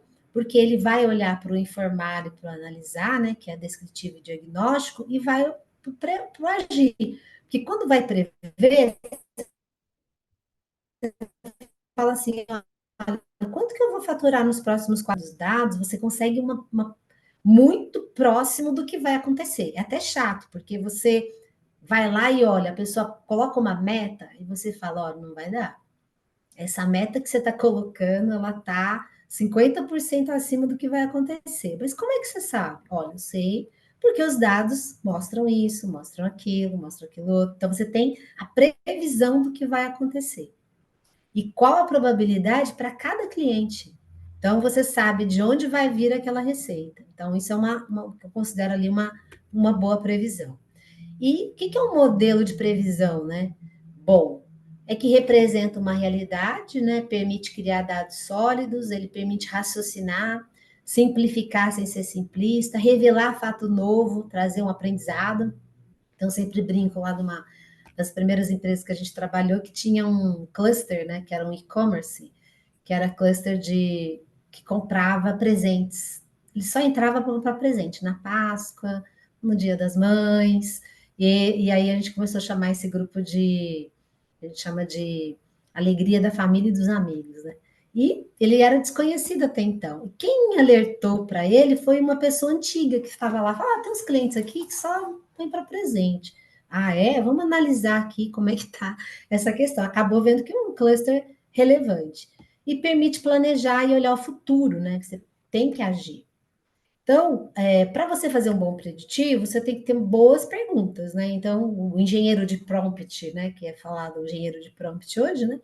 Ele tem que primeiro escolher as perguntas e ajudar a máquina, porque se você jogar qualquer dado lá, não vai sair nada, mesmo com a IA generativa. Então, você tem que estar mastigando bem os dados para as coisas funcionarem bem. Então, a pergunta, qual cliente vai comprar espontaneamente? Qual não vai? Com qual probabilidade? Como eu classifico e abordo cada cliente? O que os diferencia? Qual o ciclo de relacionamento eles estão? Qual a próxima melhor categoria ou produto a oferecer? No online, na loja? Qual o valor desse cliente atual e futuro? Quem buscar no mercado? O que os diferencia? E qual o sentimento do nosso cliente nos momentos de verdade, NPS, reclamação? Você vai pegar dados cadastrais, dados públicos, dados transacionais, dados de pesquisa, e aí começa, né, a antiga mineração de dados, né, esses dados selecionados, e criar essa visão única do cliente. Então, aqui um exemplo, né, de um tipo de persona, que nem a gente falou lá, que era estabilidade, afluente em megacentro, que mora no índice de desenvolvimento do local 62, ele pertence a um cluster de engajamento 4, que foi definido, tem uma probabilidade de compra, para manutenção para ele tem que ter pão, porque ele vai lá buscar pão todos os dias, e tem um cross-sell queijo, porque, queira ou não, ele ainda não comprou o queijo que deveria ter comprado. Comprou ave, arroz, leite, feijão, frutos, mas não sei por quê. Queijo ele não comprou ali. O outro que também entrou, foi lá, comprou um vinho, uma cerveja, não voltou mais, com baixíssima probabilidade, né? Tá próximo ou não da loja, de manutenção é vinho. Ah, mas eu tenho que fazer ele comprar feijão, né? Fazer ele comprar arroz, feijão, batata. E a compra desse cara aqui, né? O que você pode fazer para manutenção nos próximos meses, o que você vai fazer de cross-sell. Então, tudo isso pode estar automatizado, você pode ter o resultado esperado para os próximos 4 meses, você pode criar aqui uma ligação com canal de comunicação, SMS, para cada um pode sair uma comunicação separada. Então, o que eu digo para vocês, né? A gente tem muitas possibilidades para frente. Falei aqui nesses últimos slides, dadas ainda, e os dados não estão preparativa para os seus próprios dados, né? Então, esse que eu acho que é um drama aí no momento. E aqui eu estava só fazendo quase finalizando, né? Que em 1956 um grupo de pesquisadores escreveu uma carta, né, para descrever os objetivos e escopo do campo emergente da inteligência artificial. Então, em 1956 dizia, criar máquinas que possam realizar atividades que seriam consideradas inteligentes se realizadas por seres humanos. Então, o que a gente vê? A ciência é muito otimista, né? Porque de 1956 a 2017, né, é tempo, então 60 anos aqui. E 2017 foi quando a inteligência artificial apareceu fortemente pela primeira vez no Hype Cycle de tecnologias emergentes do Gartner. Então, foram necessários 60 anos. Então, o mercado, ele é mais, né, devagar. Enquanto a ciência está otimista, eu peguei algumas informações outro dia de uma pesquisadora chamada Patty Mai, que é do MIT, e eu estava revendo, né, uns documentos que eu tinha separado em 2000. E lá tinha um agente de compras, e ela dizia que ela não acreditava muito em desenvolvimento de interfaces e tal, mas que ela acreditava muito no desenvolvimento de agentes, lá em 1998, mais ou menos, 7, 8. E aí, dentro do MIT, desenvolveram um agente que negociava livros que eram da turma dos anos anteriores. Então, você podia ir para o mercado, né, com seu agente, dando um comportamento para ele. Olha, eu estou ansioso, eu estou com pressa para ter esse livro. Não, estou tranquilo. Quando der para vender nesse preço, você vende. Não, estou neutro, que vier, tá bom para mim. Então, você já dava para o agente um comportamento. Eu acredito que isso está muito próximo de acontecer, né? Então, quando a gente olha aqui para o Gartner, né, e olha a inteligência artificial, a gente vê que, apesar de estar aqui na curva da desilusão, não sei se vocês conhecem essa curva do Gartner, né?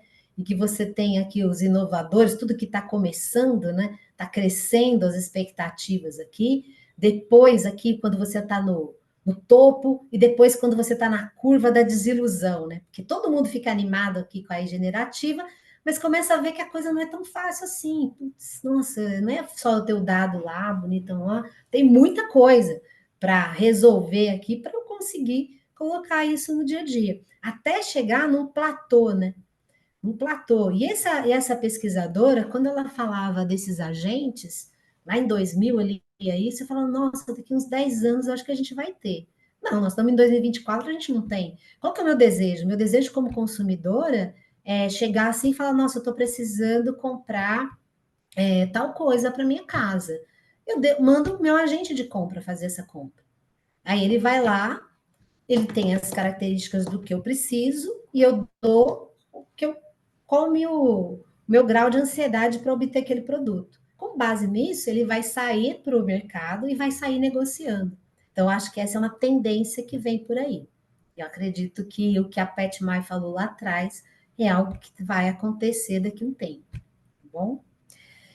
E a gente tem esses foundation models, dados sintéticos. O que é dados sintéticos? Até para quem não está muito acostumado, né, com essa questão de dados sintéticos, os dados sintéticos é quando você não tem dados, você tem que criar uma massa de dados e a partir dali treinar alguns modelos a partir de algumas amostras. Né? Um exemplo, na Arábia Saudita não tem dados, gente. Então, lá, dados sintéticos, teve um momento que teve na hype aqui, todo mundo lá queria trabalhar com dados sintéticos. Agora está aqui na curva da desilusão, porque ainda não se comprovou, porque tem muita coisa ainda para resolver, mas é algo que vai rolar. Talvez não necessariamente você precise de tantos dados para poder resolver todas as questões, né? E a generativa aí está todo mundo falando muito bem, mas segundo o Gartner, em 2024, 2025, ela está aqui na ladeira da desilusão. Mas tem muita coisa aqui que já está lá na frente. Por exemplo, machine learning, né, que eu falo que é o irmão mais velho, né, da AI generativa. Ele já está aqui, ó, está no platô da produtividade, dá para usar, dá para fazer 1000 coisas, que é como eu mostrei uns exemplos aí para vocês, né? E aqui, né, a ideia é que, dado uma URL, né, você ser capaz de criar uma campanha, né? Opa! Então, eu peguei uma URL qualquer e criei aqui, mas o meu negócio não quer deixar, quer que eu acabe a apresentação, gente. Então, basta uma URL, você tenta fazer uma URL de um e-commerce e fala, cria agora um e-mail marketing falando do que está aqui. E vai lá e cria. Muito bonito, deixa as imagens e tal, ele faz super bem isso. Então, isso vai tirar um gargalo muito grande, né, dessa parte de comunicação, porque a comunicação é trabalhosa, vai lá, faz o briefing, volta e vai. Então, isso vai encurtar bastante. Então, quem é de agência deve estar aí atordoado com tudo isso e testando muitas coisas também, que não é algo comprovado, mas eu tenho certeza que isso é uma das aplicações mais rápidas que se tem. E aqui, finalmente, né, eu estava colocando lá no começo que o dado é a cola, né, entre estratégia, cultura, pessoas, processos e tecnologia. Eu acredito que qualquer projeto para dar certo, ele tem que ter esses 5 pilares e os dados sustentando essa estratégia, e que a cultura, né? A cultura é o ponto central, e a gente tem que agir de forma intencional sobre a cultura da empresa em prol dessa estratégia. Senão nada acontece. Não adianta ter o tripé, tecnologia, processos e pessoas sem agir sobre a cultura. E eu acho que isso é muito, cabe bastante, né, em relação a esse tema do varejo. Então a ideia é falar sobre os dados, raciocinar com os dados, agir baseado em dados, medir resultados, né? Então, esse é um ponto que eu queria finalizar aqui um pouco do bate-papo e ouvir um pouco mais vocês também, né? Porque tá muito gostoso conversar e mais ouvir vocês do que ouvir a minha voz aqui. Cláudio, excelente, viu? Parabéns. Eu queria abrir uma rodada rápida aí com todo mundo, mas nesse recorte da cultura, porque todo o grupo aqui é sênior, já viveu inúmeras experiências práticas, né? Mas é essa questão da cultura. E a gente vê esse debate lá fora, né? A gente vê esse debate lá fora. Então, quer dizer, aqui a nossa...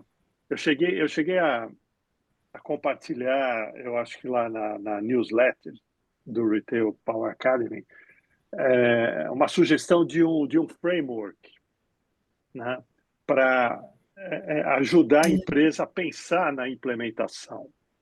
E esse primeiro ponto é a questão cultural. Eu queria abrir um pouco aí para vocês, né, discutirem isso.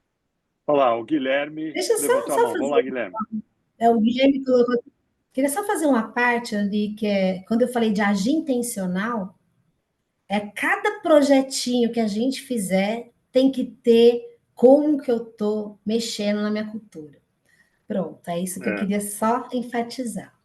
Muito Não bom. vai acontecer se isso não. Não, legal. Isso é soft skill, hein? É o que eu falei no começo, soft skill. É. Então tem que unir, a empresa tem que desenvolver o hard skill, que ela ainda não tem dados, o soft skill, que é essa. E por isso que eles vão precisar da gente, da Power Academy, que é a Power Skill. Verdade. Mas, enfim, isso é um assunto apaixonante, né? Dá para a gente ficar aqui 2 horas falando a respeito. Tudo começa, como vocês falaram aí, não só na questão de governança de dados, em aplicações do que se tem a partir das descobertas do dado, mas tudo numa companhia tem que vir através de um planejamento estratégico de preferência e um direcionamento, né? Porque se você não tiver direcionamento do que quer, eu acho que eu não lembro quem foi que falou que estava fazendo, acho que foi o Olegário, né, que fez um trabalho e não estava sendo implantado. Então, para que a gente está fazendo isso, né? Se não se tem certeza do objetivo e da necessidade daquele trabalho, né? Então, acho que tudo passa por isso, né? Por um posicionamento, direcionamento, um planejamento estratégico, aonde você quer chegar com tudo, né? E com relação à cultura, pastor, eu acredito muito que a gente só consiga passar para frente a cultura ou mudar a cultura, porque às vezes a gente tem uma cultura que não está difícil. completamente ajustada, né? E você precisa mudar algumas coisas, mas eu acredito que uma das formas, talvez não seja a única, mas uma das formas é você ser extremamente pragmático, né? Eu posso dar um exemplo aqui muito prático, que é se você tem uma cultura numa companhia que as pessoas não começam a reunião na hora certa, marcada, isso vai passando, e as pessoas se acostumam, né?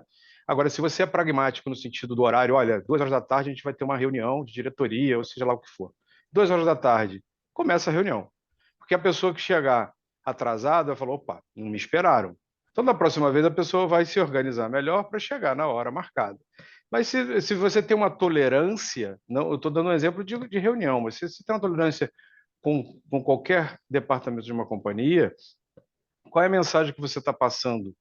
É que, não, tudo bem, ninguém tá vigiando isso, ninguém está me cobrando, e aí começa a virar uma bagunça, e aí você não consegue levar uma cultura de excelência para todos os pontos. Eu estou dando um exemplo só para exemplificar. Então, eu acho que o pragmatismo ele é muito importante na construção de cultura. Pode ser, não ser, pode muitas vezes em determinados assuntos não ser a melhor estratégia. Okay? Não estou aqui escrevendo em pedra. Mas e você também só pode ser pragmático diante de uma coisa que foi combinada. E como é combinado isso? Através de um posicionamento, um direcionamento do que você quer com algumas atitudes e a estratégia, né, para colocar ela em movimento, né? Então, bom, tá aí a minha contribuição nesses dois pontos aí. Eu não desliguei o carro. Muito legal, muito legal. Pastor, se me permite, Vamos lá, Eric, por favor. Não desligar, se porque me senão depois a eu voz depois de vai 2 dias embora. de apas, se me permite. Tem um barulho aí atrás que tá Tem um barulho, atrapalhando alguém te com o ouvir. microfone aberto aí. Tinha alguém falando junto comigo ou eu estava falando com alguém? Não, tinha alguém falando Não, junto com você, mas era uma Tava- conversa particular. que eu tava aí do mutei, lado. Tava vazando, né? ok. Tava vazando o microfone. Peço desculpas, minha voz depois de 2 dias de apas falando muito foi embora. Eu queria só fazer um comentário aqui que para mim sempre serviu muito. A questão de adoção de dados, ela tem que levar algo também, na minha visão, de critérios científicos, da investigação científica. E um dos conceitos básicos da investigação científica é a hipótese. E a hipótese, quando você levar ela para o ambiente de trabalho, é a razão, o porquê a gente está fazendo isso. A gente acredita que se colocar isso e fizer isso, a gente vai ter 2% mais de qualquer coisa.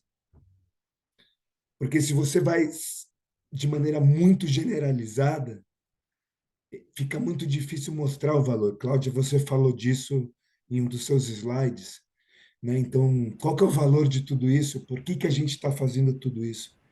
Então, meu comentário com relação à transformação cultural é que se você conseguir colocar nas pessoas um objetivo claro, uma razão, né? E não uma razão genérica, senão um objetivo de negócio com métrica clara, normalmente fica mais fácil para você liderar todos esses grupos de áreas e pessoas em uma única direção.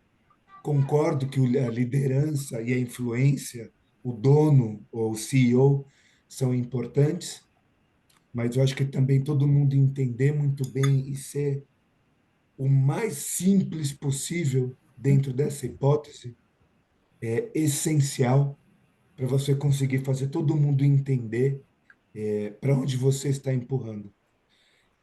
Sinto que muitas vezes escapa isso, até porque as consultorias grandes, por muitas vezes, vendem uma Uma mega nuvem de coisa. benefícios genéricos, Sim. né? E aí, quando você vai para a realidade, você fica meio que sem saber para onde correr. Então, esse é meu pequeno aporte. Desculpa mais uma vez. Próxima reunião, prometo a voz um Eu pouquinho gostei. melhores condições. Eu acho que essa questão da ciência, né, quando fala ciência de dados, é um nome ruim muitas vezes, mas bom em outras vezes, porque a ciência ela vive de hipóteses, né? Então essa questão de hipótese e hipótese é dado, né? Então isso é muito relevante o que você falou, Eric. Concordo. Mas tem que ter os dados ali meio que à disposição, senão dá uma frustração, as pessoas não conseguem testar as suas hipóteses, validar numericamente, ou qualitativamente, pelo menos. Agora, gente, um fato novo, a gente viu lá atrás Plano Real, a influência que teve na mudança de cultura de gestão, as empresas na época não se preocupavam com controles porque todo mundo ganhava no mercado financeiro. Outras mudanças, internet, a última, a pandemia. Então, esses grandes eventos, né, servem de motores de mudança. Seria a IA um desses, né? E o retail media lá nos Estados Unidos também é uma forma de justificar, porque é um dinheiro novo, é um dinheiro importante que chega para o varejista, né? E é um dinheiro grande, o retail media é um dinheiro grande, né? É o que a gente falou no começo do ecossistema, né? Então, poder tirar vantagem desse ecossistema. Se você conhece bem seus clientes, você sabe o que você vai oferecer, você conversa com o trade de uma forma muito tranquila. Você realmente Exatamente. consegue dinheiro do trade. Então, se você quiser atrair o mercado anunciante, então, todo esse investimento que é feito em Google, em Meta, não é? Uma boa parte dele pode ir para retail media. Só que, né, o anunciante ele tem que entrar numa plataforma, assim como ele faz no Google, e selecionar a campanha dele. Ele vai poder fazer isso no varejista? Sim, né? Alguns varejistas já desenvolveram suas plataformas lá fora, muitos poucos, mas a gente acredita que esse seja o caminho. Não adianta ter uma plataforma se essa plataforma não tiver acesso aos dados. Você vai anunciar para quem lá dentro? Daí outra coisa também, você não ficar refém dos algoritmos, né? Porque hoje, Externos. olha, o que tem de retail media aqui no Brasil são os data lakes. Então, o anunciante fala, olha, eu quero fazer uma campanha para um cliente, blá, blá, blá. O cara faz na hora, entra lá, produz um Excelzão, manda para o cliente, é isso, legal, faz a campanha. Quer dizer, não há um processo automatizado, né? Mas é uma oportunidade de negócio que pode ser que motive alguns varejistas. Se ele quiser ganhar dinheiro com isso, ele vai ter que colocar a casa em ordem.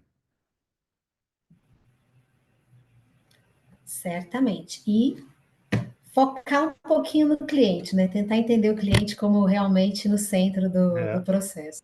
O nosso colega que já saiu, acho, da Leroy Merlin, a Leroy faz alguns investimentos, né, de leitura de fluxo dentro da loja, né? Então, ela capta o dado do fluxo gerado nos corredores, né? Então, eu acho que de uma maneira mais ou menos organizada, a gente vai chegar lá. A Carol, que é também analista de dados, hein, Carol? Ela vem de uma outra área, né? Mas comenta aí alguma coisa, Carol, com a gente, porque você daqui a 2, eu já não sei o que você vai apresentar para a gente, hein? Eu sou de pesquisa de mercado, não é exatamente o que ela faz, mas, nossa, muito enriquecedora, adorei ouvir. E é uma coisa que a gente precisa até trocar figurinha depois. Daqui a 3 semanas que ele está falando, eu vou mostrar uma metodologia que eu criei para gerar fluxo de ação em cima das pessoas, né? Mas com a pesquisa envolvida, com a pesquisa de mercado envolvida. Muito outra bacana. A fonte. gente faz muito essa combinação entre pesquisa e dados internos. Legal, cara. Então, foi bom te conhecer hoje. Eu vou querer até rever. Tem uma parte lá que eu perdi, que na hora mudou o slide, que você disse que dos clientes ativados, que deu negativo, né? Lá, um gráfico. Aí, na hora eu ia te perguntar, você mediu o que não foi ativado? Eu perdi esse lance lá. Sim. Você conseguiu Sim. medir? Tem uma coisa que chama de direcionadores. Sim. A gente tem os direcionadores do faturamento. Então, é uma fórmula que tem lá uma multiplicação e você chega no faturamento. Toda variação em cada um daqueles itens provoca um valor a menor ou a menor. Então, se você a menor ou a maior. Né? Então, você tem faturamento foi de 1.000 para 2.000. Mas por que foi para 2.000? mil. Então, a gente começa do primeiro indicador direcional de faturamento até chegar no valor no preço. Eu não ter ativado me provocou, ou seja, eu tive uma ativação melhor e hoje ela está pior. É isso que eu queria entender. Como é que você mediu o que você deixou de ativar lá? Porque ele estava sendo comparado com o ano anterior. Então, a minha ativação no ano anterior era uma e agora é outra. Então, o fato de ter caído tanto a minha ativação da minha base fez com que eu perdesse aquela quantidade lá em milhões. Entendi. Então, você teve um comparativo do ano anterior. Legal. Muito bom. Parabéns, viu? Muito bem, gente. Olha, mais uma vez estouramos o nosso horário aí. Né? Então, Desculpa aí, seguindo, não, mas é uma tradição já, né, o Guilherme? Precisa ser, como o Guilherme disse, mais pragmático. Mas faz parte. Mas, gente, eu queria agradecer muito, então, em primeiro lugar, a Cláudia, que esteve aqui com a gente, enriquecendo muito aí o nosso grupo. E, enfim, esse vídeo ainda vai ser publicado e eu tenho certeza que muita gente vai gostar do que vai ver. Né? E mostra que esse é um tema apaixonante. Eu ia puxar o Olegário também para falar da realidade das farmácias, que ele está vivendo isso muito de perto, né? Mas, Olegário, nós vamos convidar você qualquer hora para falar também. E aí a gente a gente aprofunda. Eu acho que a ciência de dados é uma ciência, né? É uma área de conhecimento que não é obrigatória para o gestor, né? Para o executivo. Né? O que é obrigatório para o executivo é saber utilizar esse recurso, é um recurso da empresa. É viabilizar, né, o uso desse recurso em prol da empresa. E quando a gente chega nos níveis superiores, o problema se torna mais complexo, porque não é só uma questão de criar uma área de engenharia de dados dentro do organograma, é fazer com que isso se comunique com as demais áreas, horizontalmente. Né? E aí está o papel do executivo. Então, eu acho que ele precisa entender o ganho que ele vai ter, né? Ele precisa entender alguma coisa prática, né? Ter noção de tempo, noção de investimento, mas dele vai depender essa, essa amarra, né? Que vai viabilizar assim, uma mudança na gestão que vai passar a ser uma gestão baseada em dados. É isso aí. E é um programa longo, mas é bom ter coisa para fazer no dia seguinte. Chegar e ter o Pastor, caderninho você me fez lembrar de um cheio. chefe. Eu tive um chefe que me deu um recado uma vez, lá no começo, quando eu comecei a trabalhar com ciência de dados. Ele disse assim: Cláudia, nós vamos ensinar até o boy a fazer isso daqui. Ok, vamos. Na época eu tinha boy, né? Nós vamos ensinar até o boy a fazer, vamos. Então, vamos desmistificar também, porque tem muita mistificação em cima disso. É uma coisa muito possível. Basta ter vontade, coragem e perseverança. Bom? É uma vida. Obrigado a É uma todos, vida. gente. Foi a minha vida, pelo menos, aqui. É isso aí. Tchau. Parabéns, Cláudia. Excelente. Obrigado Bom, a Cláudia, todos. parabéns aí. E Obrigada pelo aguardem aí a publicação do link para estar disponível aí para quem não conseguiu acompanhar. Obrigado a todos. Até a próxima. Abraço. Tchau, tchau. Até a próxima. Tchau.